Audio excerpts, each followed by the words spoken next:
It's crazy. Halloween. It is the block party. I told you we were going to have a crazy Halloween show. And Ernie, I am seeing skulls and all types of faces behind you. Yeah, this is an interesting sleeve that we did. It wasn't an album; it was a single sleeve. It had an A and a B side, and what we did was we came up with this idea for a teenage Frankenstein. It was a song that Alice had on the album, and there's never a budget. So what they did was they solicited fans to meet at this photo shoot that we did, and some of them came in makeup, and and so we set them all up and put Alice in the front, which you see here. Oh, there And he is. yeah, there he is back there, so we were, because one of the biggest problems is to get an audience and also to have them sign off on, different, their image being used in for an album cover or something that's used, commercially. So we were able to sign up everybody that came in to the release form to let us go ahead and do it. And then we did that shot of Alice and them together, which is really great. This album, the interesting thing about the two albums that we're going to talk about today was neither one of them were produced by Bob Ezrin, and neither one of them was designed by Pacific Eye and Ear. They were designed by a company that I had formed 2 years earlier called David Hale.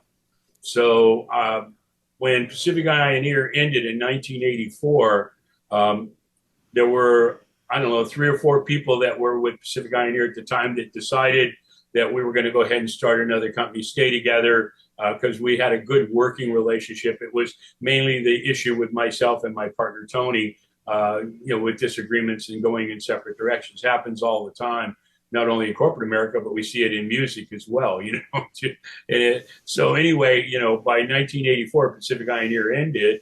I still have it, and I still do work with it today, but it ended as our partnership, and we started a company called David Hale. And I like that name because it was like Nathan Hale, which was a hero of the guy. And people would go, "Oh yeah, Nathan Hale, I heard, or David Hale, I heard of you guys." And they didn't put the two together. That was David Hale and Nathan Hale. And plus my partner at the time, who had a lot of money, his son was named David. So we called it David Hale, and that worked out really good. But anyway, so this is a single sleeve that we were brought in to do. It was from the Constrictor album. So the Constrictor album, this was a single that was on it.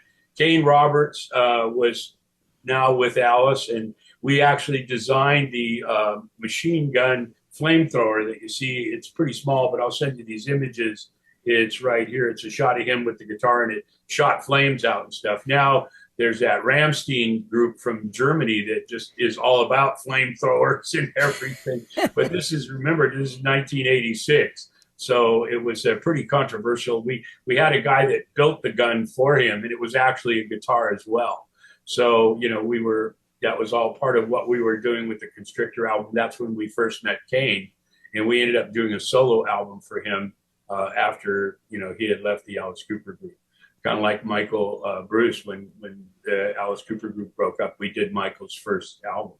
But this is a perfect album for Halloween, because Alice is Halloween. I mean, that's, it's just like his big day, and he stays very busy doing all these different shows and stuff that he does on Halloween. And before Halloween, it's, the video and stuff. So, and it's funny because Jason, when we actually I'll talk about that when we talk about the next album, but there's a great story that goes along with the man behind the mask, which was the next one that we're going to talk about. But this one was pretty cool because it was a double-sided single, and they wanted a sleeve. They wanted like an album cover for it. And of course, Alice is now, big. By 86, he had left the group and started his own career and was doing very well with it, and so they came to us with this idea of, we're going to do this double-sided single, size of an album cover, and the single is going to be called,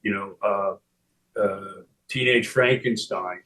And on the B side of it was, I think it was another song from the Constrictor album. And I'm not sure right this second what it was. Trying to figure out. No, I can't remember what the B side was. I think it might have been Billion Dollar Babies. No, that was on the other one. I got him kind of confused, but the important thing is that the lead single from the Constrictor album was Teenage Frankenstein. And even though it wasn't a huge hit, it still made its mark. And, Alice did very well with it. So, he's built a career. And the fact that Bob Ezrin wasn't involved was kind of interesting too. Some people feel, and, I kind of share that feeling that it could have been a bigger single had Bob produced it. But, Bob, like myself, his career goes in and out with Alice Cooper. I've done 13 albums for Alice. I think Bob's done quite a few more, but he's done other stuff as well, just like we did. He's produced a lot of other bands and big bands, including The Wall for Pink Floyd. So it's funny how that always kind of comes about. They'll use you for one thing and then they'll move to something else. And some of them, and we had talked about this before, how some groups keep coming back. Alice kept coming back over the years, even though it wasn't every time, which was okay because it's still, we have a relationship, and it's a good relationship. And so whenever they need me, I'll be brought in to help, with what we're doing and what they need. So, and anytime they need something that I've done before, I certainly give it up to them with no issue. So on this cover, you see a picture of Alice, and we did that shot separate from the group shot, and then just sort of fix the eyes to look like they're electrocuted, and then the lightning bolts obviously are created graphically. But we put the little things in his neck like Frankenstein has, and it just seemed like a really great way to go with the cover. And then on the back, promoting the other pieces, promoting Kay and Roberts, promoting the show. And again, the single side is on that back cover. And like I said, I'll send it to you, but I'm not sure what the B side was. I should have wrote it down, but, so involved with doing the front cover. For sure. What we're going to talk about with that. So, that's pretty much, it's a simple project. But I think we added a Pacific Ioneer touch to it because it could have very easily just been, something else. But bringing in the audience, making it feel like a live performance, and then having him, look kind of Frankensteinish with the bolts in his neck and the electrocuted eyes with the lightning bolts coming in, it really sort of, said Teenage Frankenstein. So, I love Pacific Ioneer's designs and the way you think, Ernie, especially, it's involvement, and you always bring in, the people. And I think, going along with the artist, it just makes a great combination. And I love that design with those lightning bolts. Again, that's so Alice. That is absolutely it is Alice. And, your point is very well taken. We try to, and we've talked about this a lot, we try to befriend the musicians that we were working with, the groups we were working with. We just didn't want to do an album cover and then maybe they'll come back, maybe not. We wanted them to know us and what value we brought, and we wanted to know them. You form a relationship. People will do business with people they know, they like, and they trust. So to build those three pillars with as many, clients, corporate clients, as well as, record clients and music clients and record companies even.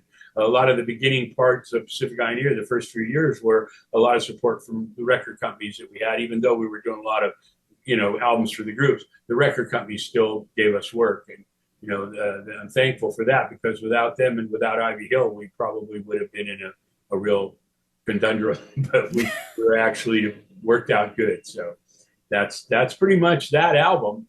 And let me switch over to the next album that we're going to talk about, unless you have any other questions about this. Oh, I tell you, Alice is really great with that Frankenstein theme. Like, feed my Frankenstein, another one. Yes. And he had a lot of naysayers in the beginning, as you well know. My Yeah. father saw him at the Baltimore Civic Center when he was an usher, and he said, "I don't know about him," and some things I Yeah. can't repeat on this video. But Yeah. you see the fans, and I've heard this over the years because we're talking the '80s now.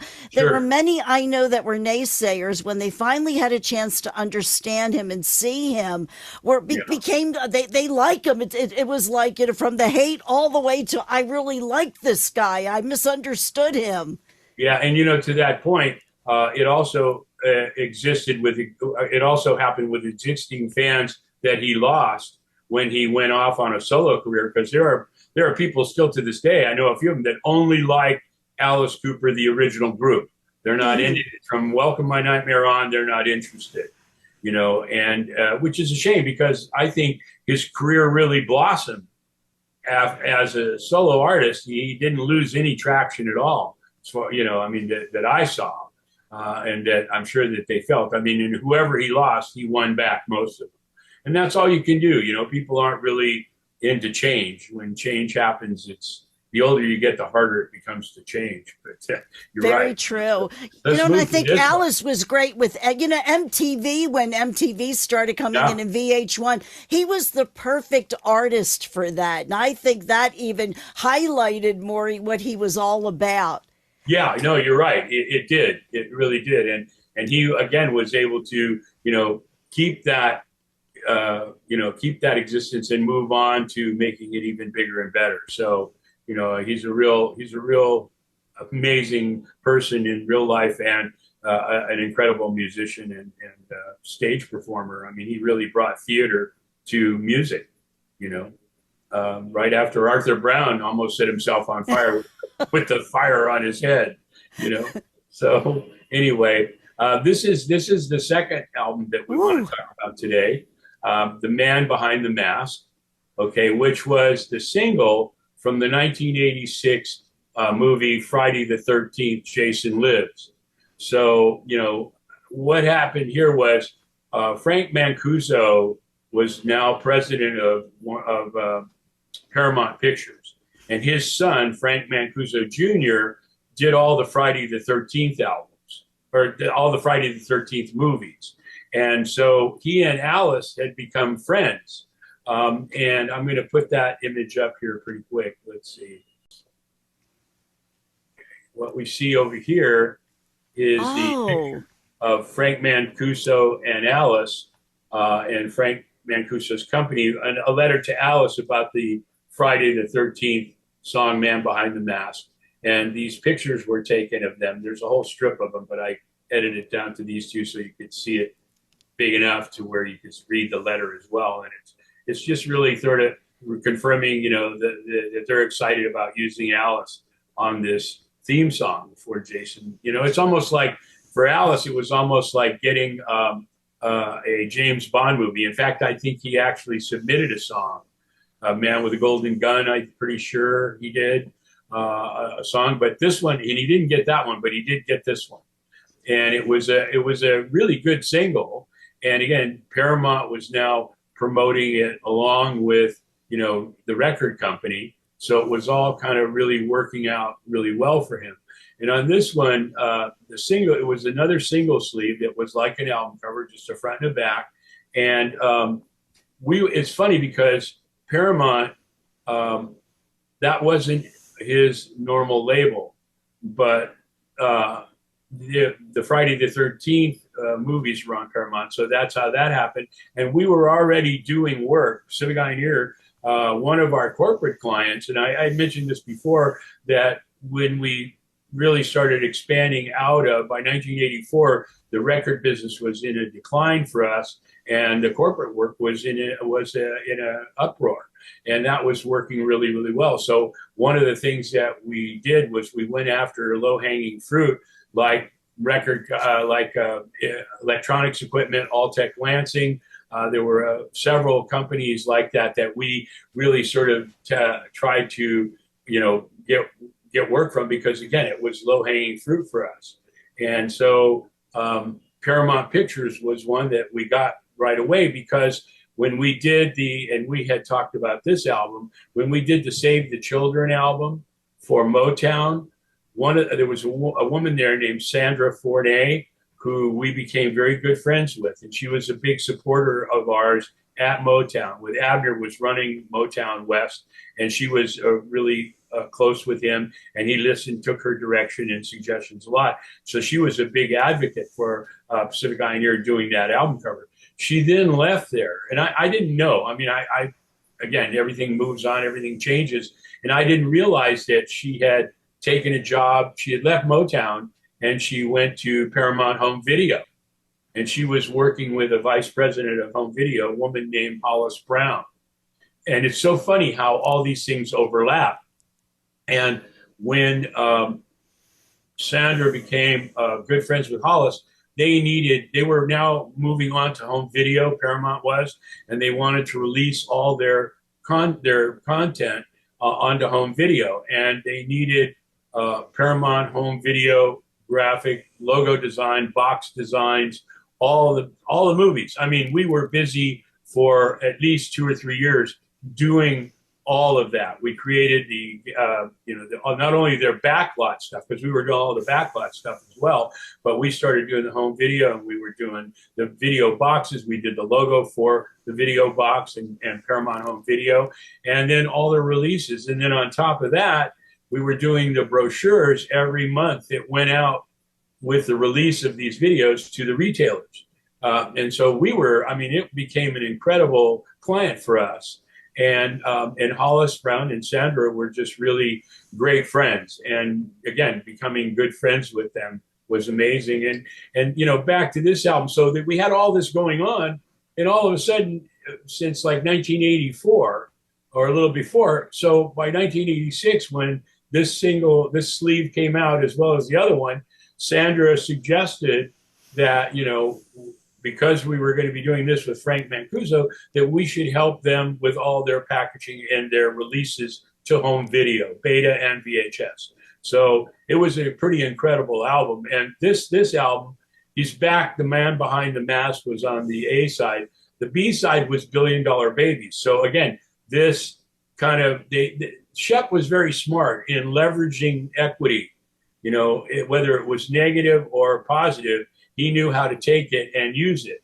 And that's kind of what he did here by leveraging the equity of this single release. The movie Jason Lives was going to be huge. He has a huge following. All those Jason movies had a huge following. So now he's, getting another audience that he may not have had.